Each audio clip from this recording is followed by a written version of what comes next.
Okay, everybody, we are going to make some feta. This is my home milked goat milk. So fresh goat milk's unpasteurized. I have, let's see, 3, 4, a little over 1.5 gallons of milk right now. So I decided to use it up. The other things I need to make feta is I've got my culture, because that gives it a nice flavor. I've got my organic vegetable rennet. I like the vegetable rennet. I've got a curd knife, which is actually a bread knife, but it's doing double duty. And my slotted spoon. Got my big pot. It's a heavy bottom pot, so it won't scald the milk.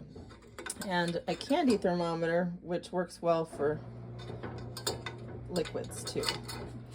And then I've got my colander set up, and this recipe calls for catching the whey whenever you separate it from the curds to use in a brine, which I will also be using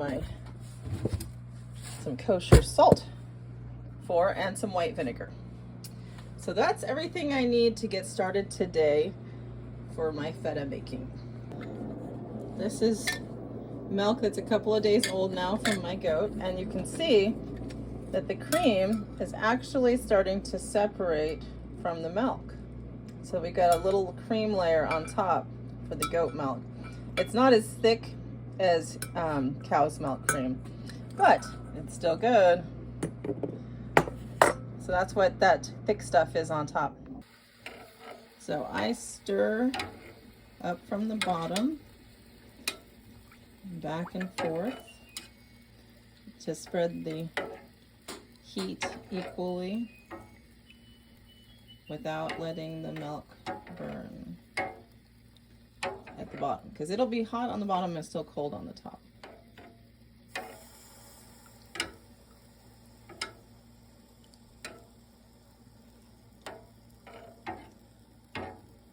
Just gently stir, nice and slow. We're already at 60 degrees and rising.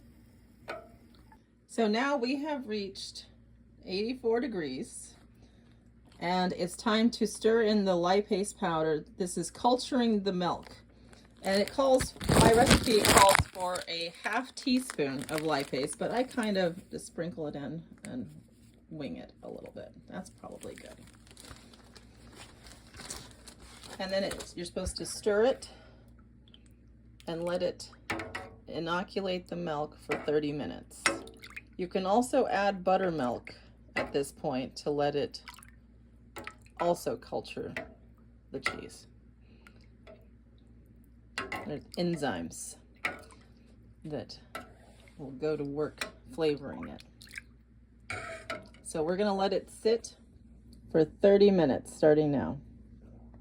Okay, our milk has cultured for 30 minutes. It's still at the right temperature. So I am going to go ahead and add my liquid rennet. This takes a little bit. This is a 1/4 cup of water. All right, so we are going to mix the liquid rennet and water. And now we're going to pour it gently into this. Now we only do a few strokes up and down to make sure it's mixed through the milk, but then it's gonna start to set right away, and we want to still the milk so it doesn't keep moving around too much. All right, now we're gonna let it sit for 45 minutes. Okay, it's time to make my brine. So I've got my measuring cup and a scale, kitchen scale, zeroed out. We need 1 pound of kosher salt.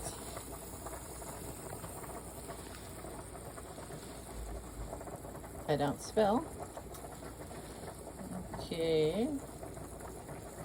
Oh, we're at 12, 13, 14. There's 16 ounces in a pound, folks. So, gotta remember grade school math conversions. So here I have my 1 gallon jar with a lid, and this is actually a repurposed pickle jar, as you can see, which is working quite well for my feta cheese. So I'm going to add my salt in here.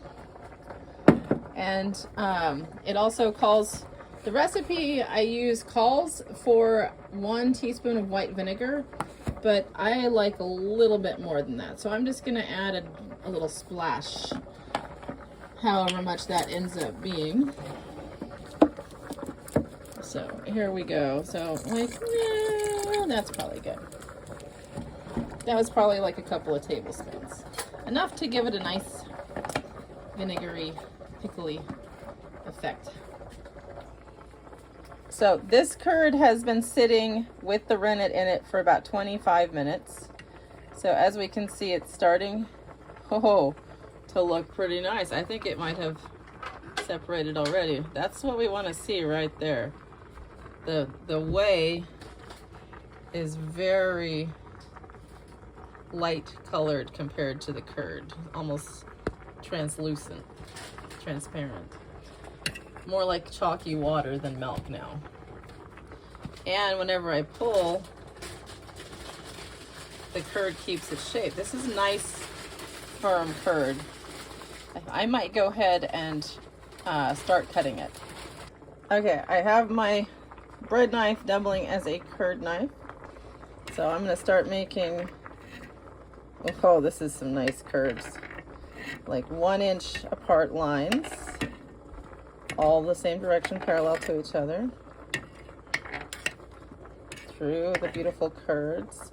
And then, I see I didn't go all the way this side. Then I'm going to start going across those, so horizontally and vertically. So we're aiming for 1 inch cubes.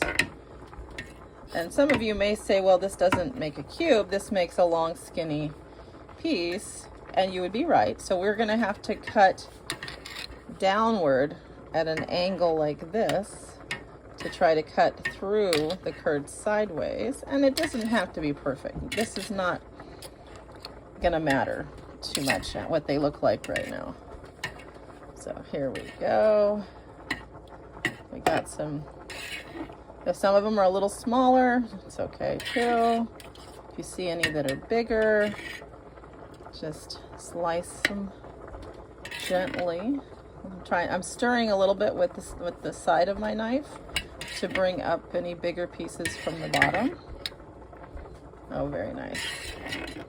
And of course, my son got hungry, so we're making spaghetti over here now. Multitasking, am I right? Okay, so I think we're ready to cook this curd after we let it rest for a couple of minutes. Beautiful, beautiful curd. Okay, here we go, cooking the curds, getting them up to 88 degrees. Here's a big one. I'm going to try to just gently cut it with the spoon. So they're all about 1 inch or smaller. Lets the whey out of the curd, so they drain better.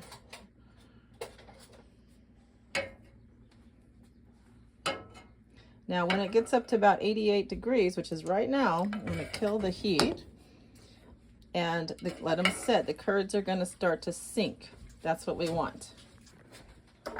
So our curds have sunk to the bottom, so they are down low. And we're going to go ahead and, whoa, caught it, drain the whey off the curds. Here we go, coming this way. We have our colander set up. We're gonna catch the whey. I'm gonna do 2 pours so that I can put this directly into my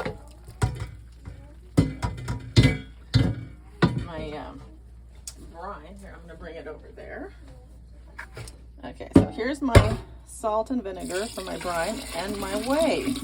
This is what whey should look like. We want the jar about 2/3 full. So we're not done catching whey. Keep filming. We're gonna do our next. Okay, we don't have any next pour. We don't have any. Now this is where it tends to kind of slop out and make a mess if we're not careful. Ooh, what a beautiful whey and curds. Curds and whey and curds. It is cheese. It hasn't drained all the way yet, but it is cheese. So we're gonna let it kind of drain through the holes in the colander. If I rock it side to side with my colander, it helps it let more of the liquid out.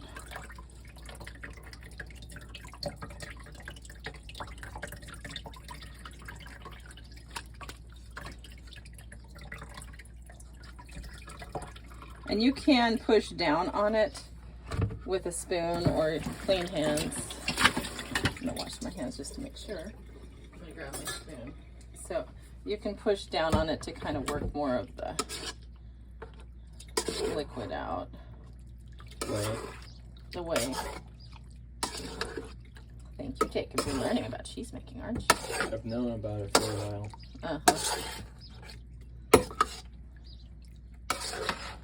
So I'm trying not to break the curds up into small pieces unnecessarily, but I want to let them drain quick.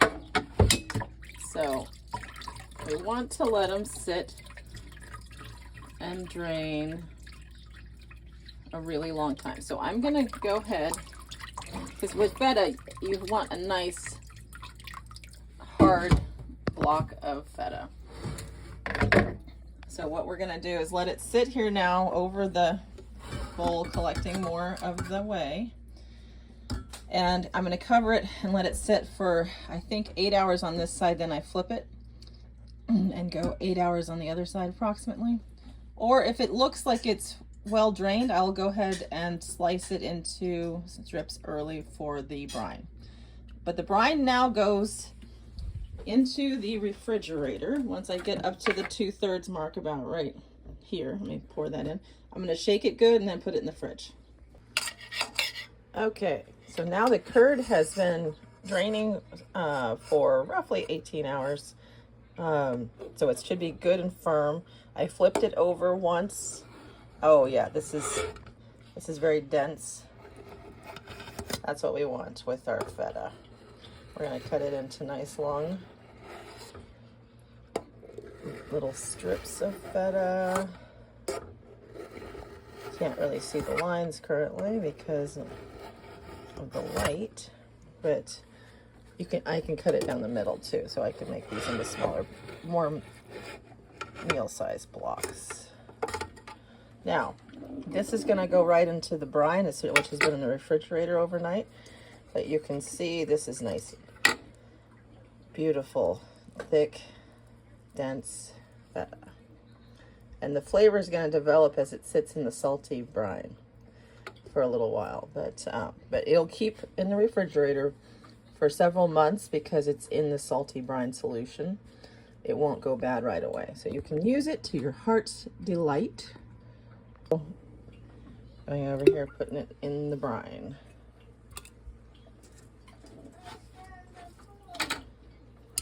My hands are clean, or as clean as it gets for me. I do try. A nice big block.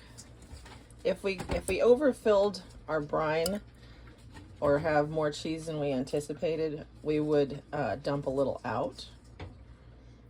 There we go. There's some feta right there. I have some feta that's been in the fridge now for a week. I want to show you guys. Okay, I pulled it out of the brine. This is last week's feta, and it's if you squeeze it, it starts to crumble just like store-bought feta. Comes apart just like yummy, delicious feta crumbles. Yum.